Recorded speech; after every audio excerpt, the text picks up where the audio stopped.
Sa video na to, pag-uusapan naman natin yung tinatawag natin na random variables. Okay? So, pag sinabi nating random variables, ibig sabihin may kinalaman siya sa tinatawag natin na randomness, no? So, bago ang lahat, define muna natin, no? Mahalaga i-define muna natin para alam natin kung ano yung nagko-qualify as random at ano yung hindi random. So, pag sinabi natin randomness, no, or random, ito yung kawalan ng pattern. It is the lack of pattern or the unpredictability in outcomes. Okay? So, ibig sabihin, yung mga pag-uusapan natin ngayon, walang pattern. Sa madaling salita, no? Ngayon, ano naman yung random variable? Ang formal definition ng random variables ay ito. Sabi dyan, random variables are variables whose possible values are associated with a specific quantified chance. Ibig sabihin, yung mga possibilities na pwede mangyari, may kanya-kanyang chance na mangyari. Okay? Kaya nga siya random no? Kasi hindi natin alam kung ano. Kasi lahat, pwedeng mangyari. Yun yung random variables na pag-uusapan natin. Okay? So, para mas maintindihan natin ano yung random variables na yan, tignan natin tong example sa kanan. Yan. Sabi dyan, think of your daily allowance, yung araw-araw ninyo na baon. Some days, you might have extra money left, while on other days, you might spend all of it. And on the days that there are some left, the amounts are probably different. Yun ang exact na example ng random variable, no? Yung baon ninyo araw-araw. Or yung natitira pala sa baon ninyo araw-araw. Okay? Kasi, paano siya naging random? Kasi, every day, hindi mo alam kung magkano yung matitira. No? Some days, siguro, malaki ang natitira. Some days, wala. Some days, may natitira, pero maliit lang. Okay? So, hindi natin alam kung ano. Kaya nga siya Kaya nga, ang definition natin ng random variable is all possible values. Yung mga possible values ay may specific na katumbas na quantified chance. Ibig sabihin, tinitake into account natin lahat ng possible outcomes to have a chance. No? So, para mas mas malaman pa natin or mas maintindihan natin, magbibigay pa ako ng mga ibang examples ng random variable. Okay? Kasulat natin dito sa baba. Okay. Examples. Yan.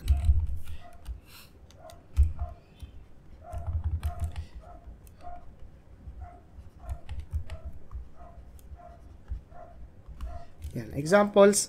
Number 1.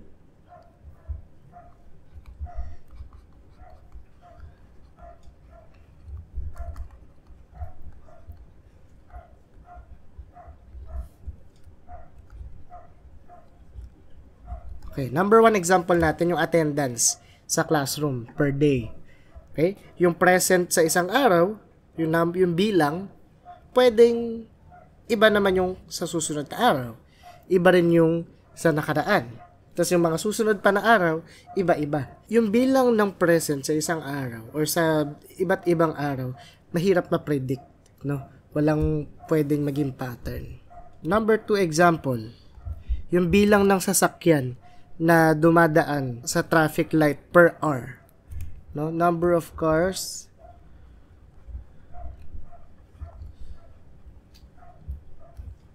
that pass through a traffic light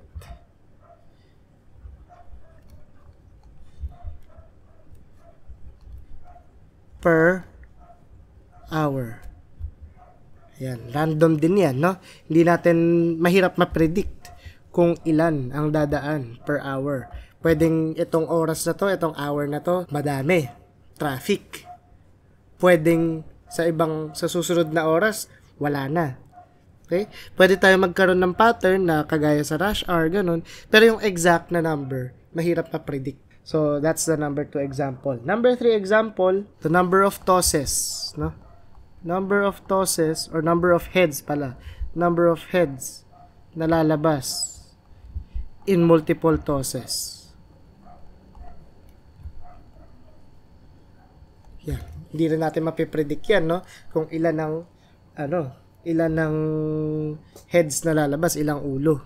Lalabas sa multiple tosses ng coin. Of a coin, lagay natin. Number 4. Yung bilang ng defective items na natatanggap natin. Mula saan? Mula sa online shopping. Diba?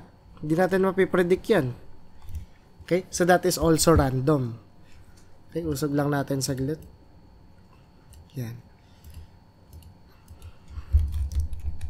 Number 5 na example.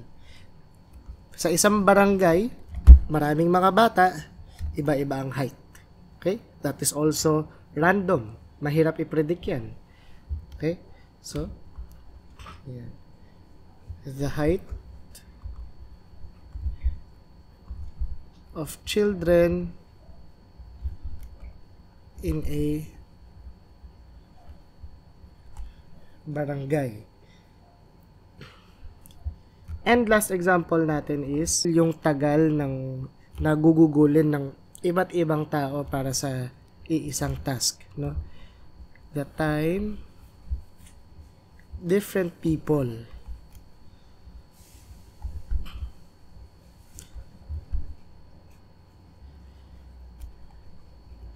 can take to complete a task. Diba? Iba-iba yan kada isang tao.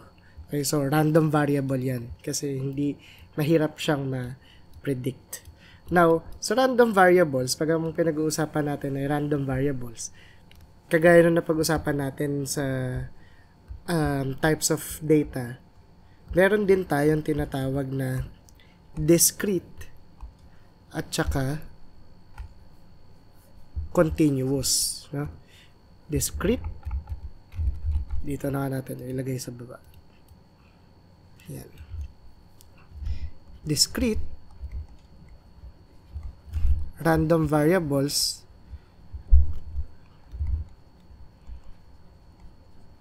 at saka continuous random variables.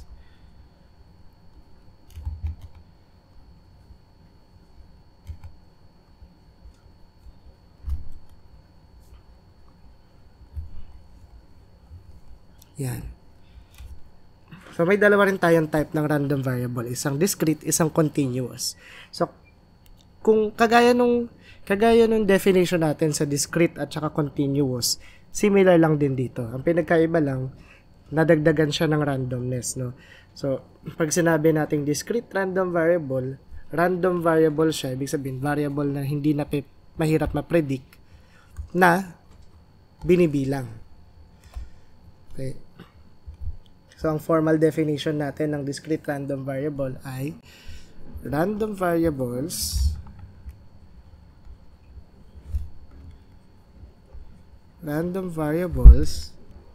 that assume counts and frequencies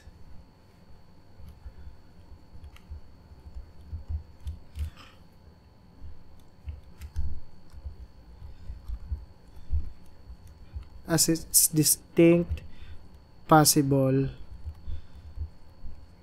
outcomes. Yan. Okay, kasi sabi natin, di ba, yung random variables, meron siyang iba't ibang possible values. Tapos, kada possible value na yon may specific na katapat na quantified chance. Okay, ngayon, sa discrete na random variables, yung possible values na yon ay counts or bilang or frequencies.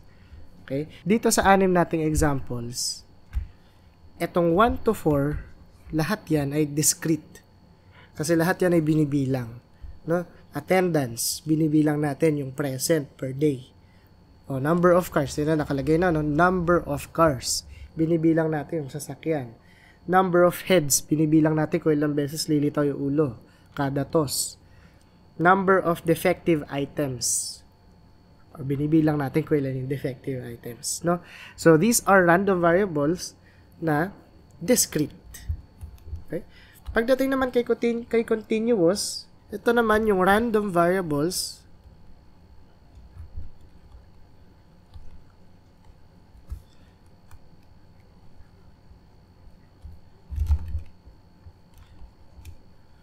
na actual measurements ang ginagamit, no? That uses measurements instead of counts.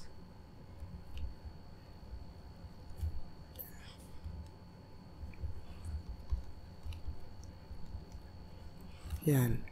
As its possible values.